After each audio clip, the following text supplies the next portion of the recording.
ஒரு ஈஸியான ரவா உப்புமா எப்படி செய்யலான்னு இந்த வீடியோவில் பார்க்கலாம். வாங்க வீடியோக்குள்ளே போகலாம். 1 டம்ளர் ரவை எடுத்துக்கோங்க. சம்பா ரவை எடுத்திருக்கேன். தாளிக்கிறதுக்கு கடுகு, உளுத்தம்பருப்பு, கடலைப்பருப்பு, 1 வெங்காயம், அரை பச்சை மிளகாய் எடுத்திருக்கேன். ஃபஸ்ட்டு பேன் எடுத்துக்கோங்க. ரவாவை ஆட் பண்ணிக்கலாம். இப்போ ரவாவை ட்ரை ஃப்ரை பண்ண போகிறோம். ஒரு 5 மினிட்ஸ்லாம் ட்ரை ஃப்ரை பண்ணுங்கள். நல்லா ஸ்மெல் வரும். அப்போ எடுத்து வச்சிடலாம் தனியாக. இப்போ தனியாக எடுத்து வச்சாச்சு. நெக்ஸ்ட்டு தாளிக்க போகிறோம். தாளிக்கிறதுக்கு எண்ணெய் ஆட் பண்ணிக்கோங்க. கடுகு, உளுத்தம்பருப்பு, கடலைப்பருப்பு, வெங்காயம், பச்சை மிளகா எல்லாத்தையும் சேர்த்து நல்லா தாளிங்க. கொஞ்சமாக உப்பு ஆட் பண்ணிக்கோங்க. ஆனியன் நல்லா கலர் சேஞ்ச் ஆகணும்.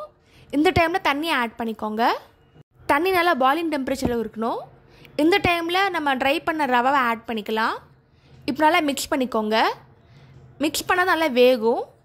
சுவையான ரவா உப்புமா ரெடி ஆகிடுச்சு. நீங்களும் ட்ரை பண்ணி பார்த்துட்டு எப்படி இருக்குன்னு சொல்லுங்கள். இந்த மாதிரி சிம்பிள் ரெசிபியில் யூடியூப் சேனல் போட்டிருக்கேன். அதையும் மறக்காமல் செக் பண்ணி பாருங்கள். தேங்க்ஸ் ஃபார் வாட்சிங். லைக் பண்ணுங்கள், ஷேர் பண்ணுங்கள், சப்ஸ்கிரைப் பண்ணுங்கள்.